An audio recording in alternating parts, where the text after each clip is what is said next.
What if I told you that some of the most respected scientists in history deliberately tortured people, broke their minds, and ruined their lives, all in the name of research? And that some of these experiments were funded by your government? Today we are diving into 5 psychological experiments that crossed every ethical line imaginable.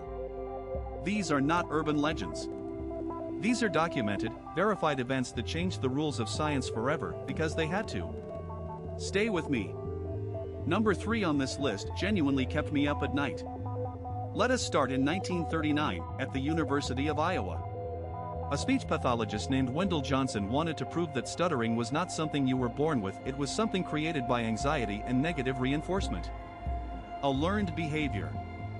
And to prove it, he designed an experiment so cruel that his own colleagues later nicknamed it the Monster Study. Johnson and his graduate student Mary Tudor selected 22 orphan children from a state institution in Davenport, Iowa. 22 kids who had no parents to protect them.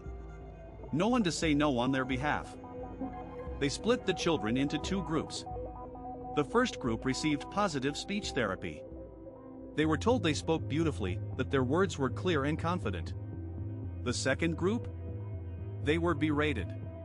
They were told they were stutterers. Every time they spoke, researchers mocked their speech, interrupted them, told them they were failing. These were children as young as 5 years old. Here is what happened. Several of the children in that second group, children who had been perfectly normal speakers, actually developed speech problems. They became withdrawn. Some of them stopped talking almost entirely. The psychological damage lasted their entire lives. Johnson never published the study. He knew what he had done. The results sat buried in a thesis for over 60 years until a journalist uncovered them in 2001.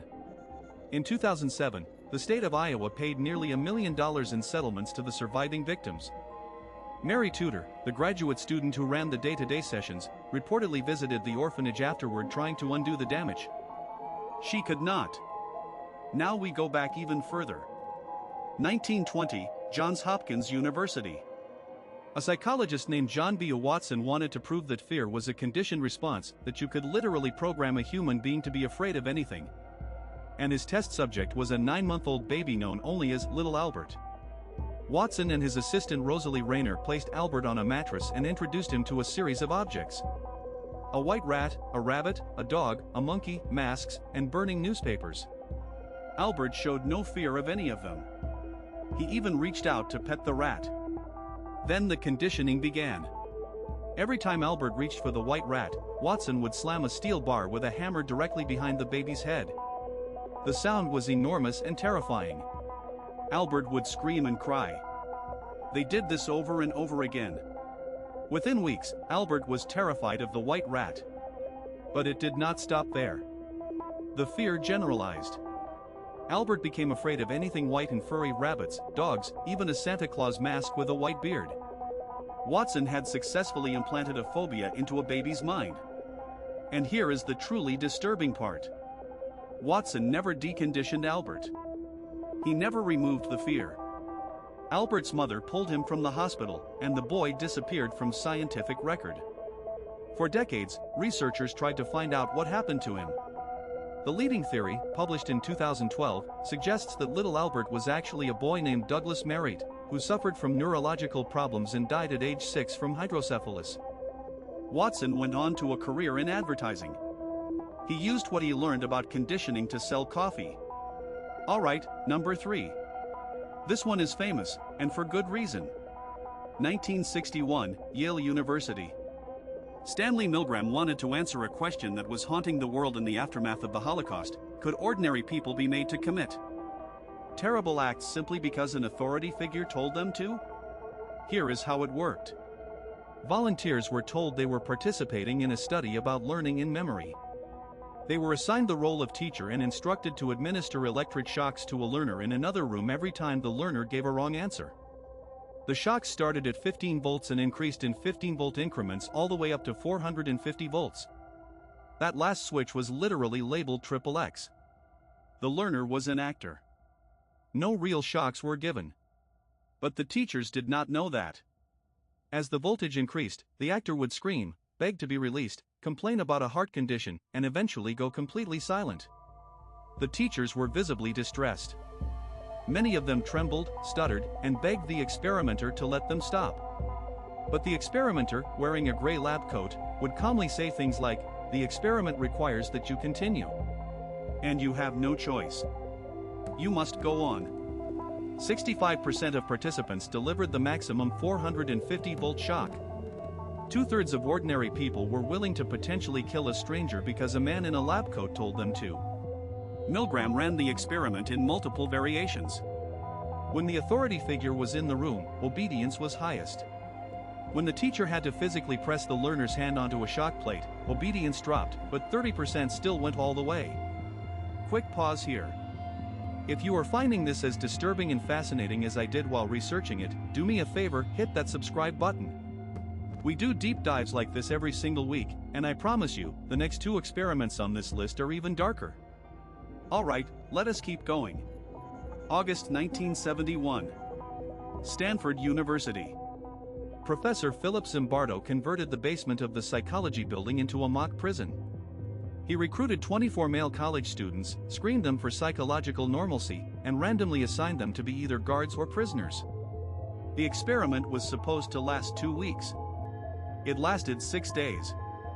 Within 36 hours, the guards began to psychologically torture the prisoners. They forced them to do push-ups. They stripped them naked. They put bags over their heads. They denied them food and sleep.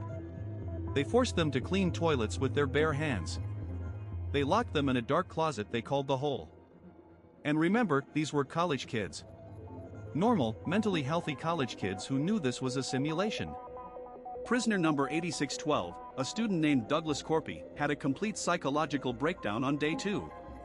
He screamed, he cried, he became incoherent. Zimbardo initially resisted letting him leave because he thought Corpy was faking it. By day 5, the guards had become so sadistic that Zimbardo's girlfriend at the time, fellow psychologist Christina Maslach, visited the experiment, saw what was happening, and told Zimbardo that what he was doing was monstrous. She was the only one out of 50 outside observers who objected. Zimbardo shut it down the next morning. Now, the Stanford prison experiment has faced heavy criticism in recent years. Recordings emerged showing that Zimbardo actively coached the guards to be more aggressive. Some participants have said they were acting, playing up the drama. The scientific validity is genuinely in question. But here is what cannot be questioned: several of those participants reported lasting psychological effects. And the images from that basement are some of the most haunting in the history of psychology. And now we arrive at number 1. And this is not a university study. This is the United States Central Intelligence Agency. Project MKUltra. In 1953, at the height of Cold War paranoia, the CIA launched a top-secret program with one goal: to discover whether it was possible to control the human mind. They wanted to create the perfect interrogation technique. They wanted to build a real, functioning method of brainwashing. And they did not care who got hurt along the way. Over the next 20 years, MKUltra funded 150 separate sub-projects across 80 institutions, including universities, hospitals, and prisons. They administered LSD to unwitting subjects, soldiers, prisoners, mental patients, and in some cases, random civilians. They used sensory deprivation, isolation, verbal and sexual abuse, electroshock therapy, and hypnosis. One of the most horrifying sub-projects was run by Dr. Donald Ewan Cameron at the Allen Memorial Institute in Montreal, Canada. Cameron subjected patients to what he called psychic driving. He would put patients into drug-induced comas for weeks, sometimes months, while playing recorded messages on a loop, hundreds of thousands of times. He used massive electroshock treatments, sometimes 40 times the normal therapeutic dose. His goal was to erase a person's existing personality and rebuild it from scratch. Many of his patients were ordinary Canadians who had checked in for minor conditions like anxiety or mild depression. They left unable to recognize their own families. Some lost the ability to speak. Some were reduced to a childlike state permanently. In 1973, CIA Director Richard Helms ordered all MKUltra files destroyed. He almost succeeded. But a clerical error left about 20,000 documents in a financial records archive. Those documents were discovered through a Freedom of Information Act request in 1977, which led to Senate hearings that blew the whole thing wide open. The full scope of MKUltra is still unknown. We only have a fraction of the records. We do not know how many people were experimented on without their consent. We do not know how many people died. What we do know is that at least one person, a CIA employee named Frank Olson, was dosed with LSD without his knowledge during an MKUltra experiment in 1953. Days later, he fell from a 13th-story hotel window. The CIA called it a suicide. His family spent decades fighting for the truth. In 1994, a second autopsy found evidence of a blow to the head before the fall. So there they are. 5 experiments that remind us what happens when curiosity loses its conscience. When the pursuit of knowledge becomes more important than the people being studied. Every single one of these experiments contributed to the ethical review boards, the informed consent laws, and the institutional safeguards we have today. The rules exist because these people broke them first and real human beings paid the price. The thing that shakes me most is not any single experiment. It is the pattern. In every case, the people running these studies believed they were doing something important. Something justified. They told themselves the ends would justify the means. And that is the real lesson here. The capacity for cruelty does not require evil people.